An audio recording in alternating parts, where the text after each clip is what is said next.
ngiyayithatha iluleko zabantu. Kwaqhamuka enye insizwa kumina yathi kumina Mcineka, isizathu sokuthi ungamqasha uMthandeni isiphi na? Ngathi mina angim-afford. Wathi imalini na? Ngamvezela ukuthi ubiza imali engaka. Wathi ukuthatha phi lokho? Ngathi mina ngikubone ku Facebook wakhe ebhale kanjalo. Ngase ngingamthinti ngisho ukumthinta ngoba ubhalile ukuthi aka negotiate iyona mali ayifunayo and akukho ukuxoxisana akudingayo. Ningixolele ngama figures bafethu ngiyacela. Ngenzeka ngingawabizi kahle kodwa into eyikhona epage lakhe nami ngikusevile somewhere.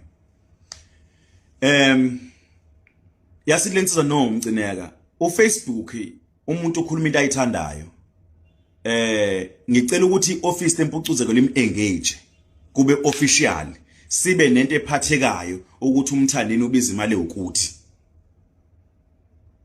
ungathathi into ethathwa ekhulunywa ku Facebook ngoba ku Facebook usho umuntu into ayithandayo njengoba naye esuke esho ukuthi sifuna ukumbulala kwasha kwacima kanjani usuke esho into ayithandayo ngoba uFacebook vela abantu basho into abayithanda khona abantu uFacebook abawusebenzisa serious kunabantu abawusebenzisa ngeenhloso ezithize yabo.